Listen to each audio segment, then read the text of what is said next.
Assalamualaikum warahmatullahi wabarakatuh. Teman-teman, di video kali ini saya akan mencoba berbagi cara memasang ini seal askrek belakang tempat dudukan flywheel atau roda gila dari Kijang 5K tahun 91 punya saya. Seperti ini sudah saya ganti, yang lama kita pasang di ini rumahnya nih teman-teman. Nanti seperti ini ya, masuknya seperti ini.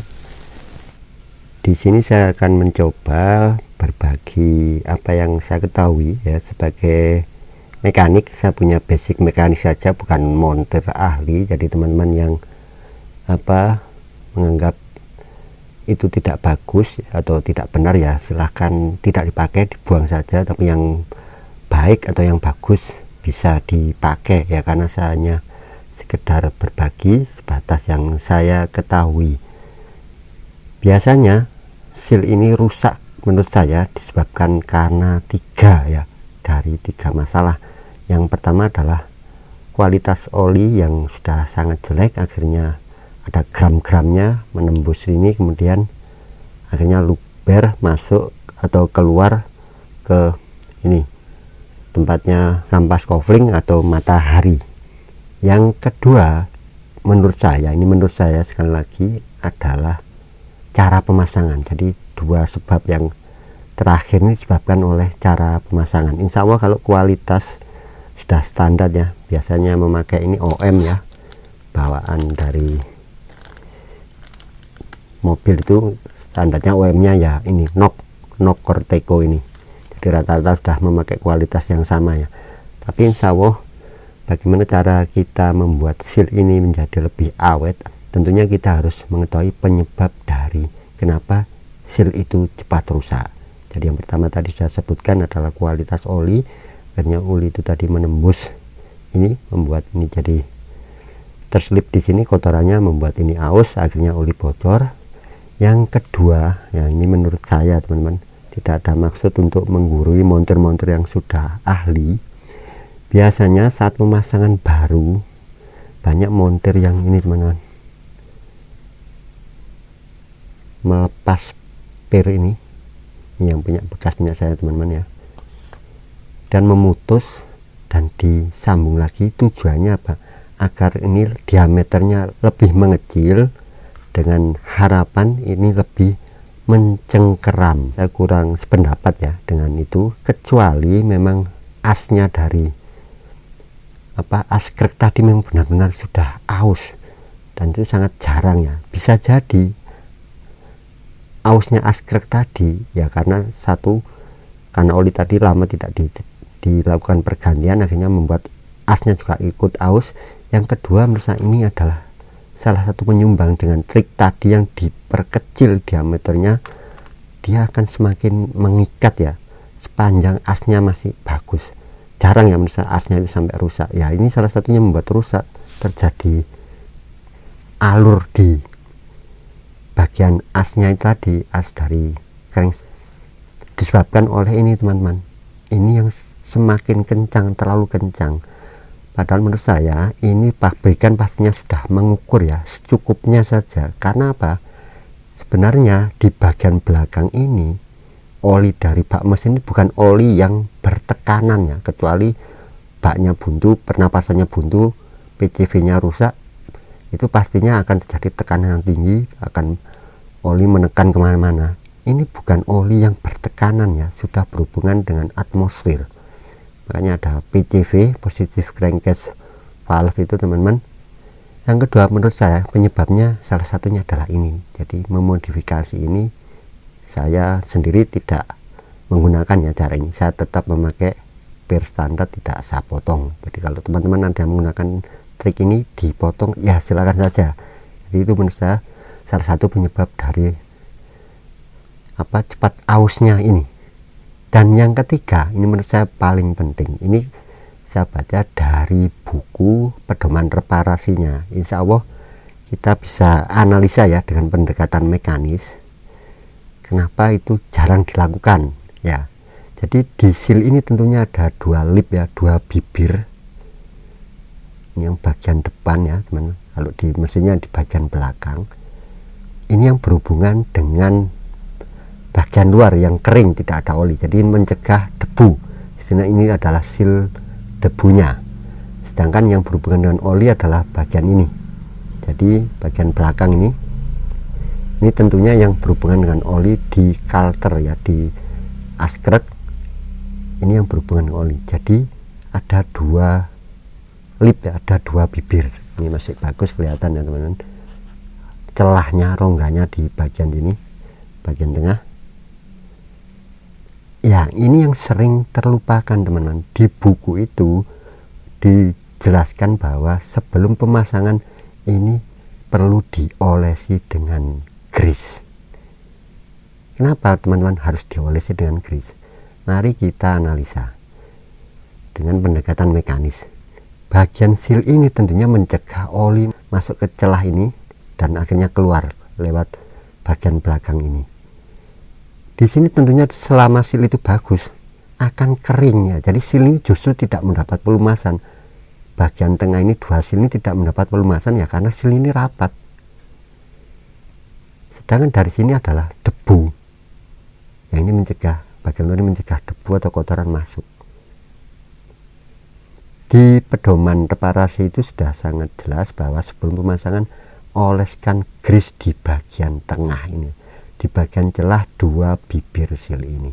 Jadi tujuannya apa? Ya tujuannya melumasi dua seal ini, karena selama pemakaian nanti tidak ada yang melumasi. Melumasinya apa? Ya setelah bocor.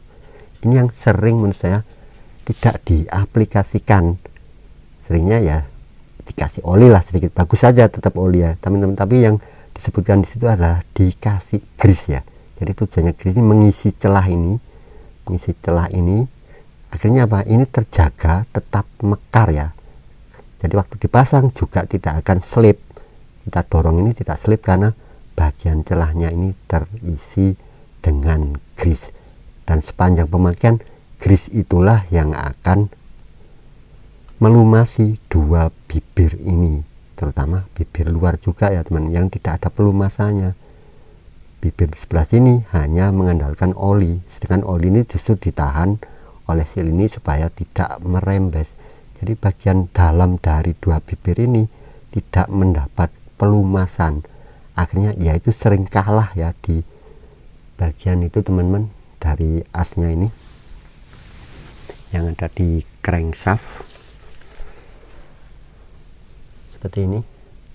Nah ini terasa kalau pakai tangan ini, jari, ujung jari, apalagi pakai kuku. Ini salah satunya akibat tidak ada pelumasan.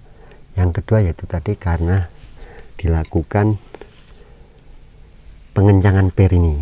Jadi menurut saya kalau ini saya tes, saya pasang tadi masih cukup rapat ya, tidak ya sudah cukup ya. Jadi pabrikannya sudah mengukur kekencangan yang sewajarnya, tidak perlu sampai mencekik beneran ya, akhirnya membuat seal ini cepat rusak dan akhirnya memakan dari askrek tadi.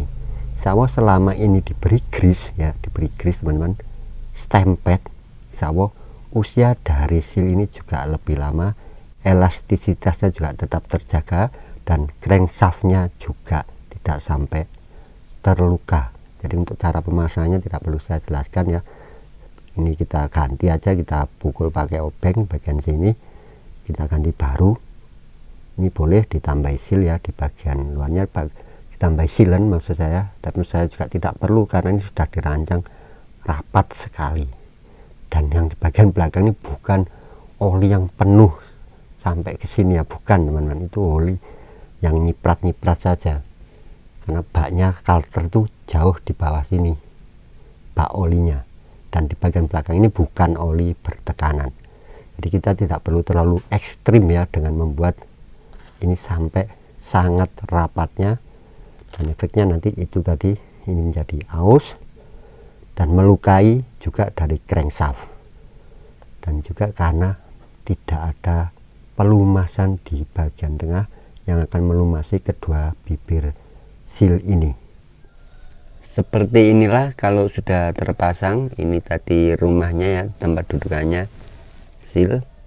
Ini platnya yang nempel ke transmisi.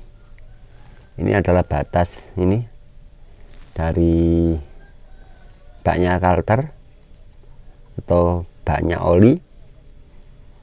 Nah, inilah di sini letaknya sil tadi teman-teman. Jadi ini hanya mendapat oli. Ini kan kita jungkir ya, ini saya berdirikan masih menyetel ini metal jalan. Oli ini adalah sisa dari oli yang melumasi metal duduk ini, jadi jatuh ke sini. Ini kalau kita kondisi normal pasti merembes saja ke bawah sini. Nah, masuk ke dalam ruang yang terbuka bagian bak karter. Sedangkan oli ini tidak sampai memenuhi sini ya teman-teman. Jauh di bawah sini letaknya pompa oli ini di sini. Yang ini lebih cekung, lebih rendah lagi. Jadi ini bebas saja, oli berembes saja. Tidak oli bertekanan, tidak oli yang penuh menggenang di dalam sil ini. Begitu juga dengan sil as crank atau sil crank as crankshaft yang bagian depan yang di cover ini teman-teman. Nah, ini kan juga bagiannya di sini silnya tadi. Sedangkan ini celah ini terbuka, yang akhirnya uli itu jatuh lagi ke bawah. Seperti ini kan masangnya teman-teman.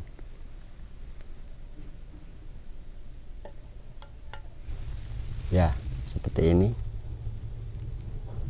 Sedangkan puli as crank depan ini akan masuk di sini, sehingga oli itu pastinya bukan oli yang bertekanan dan bukan oli yang tergenang.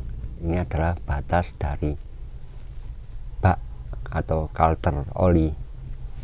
Jadi saat pemasangan cukup diberi grease seperti ini saja teman-teman di bagian celah dua bibir dari sil ini. Itu sesuai petunjuk yang ada di pedoman reparasi kijang 5K atau 7K. Seperti itu teman-teman yang saya baca, diberi grease di bagian tengah dari bibir sil ini. Semoga bermanfaat. Assalamualaikum warahmatullahi wabarakatuh.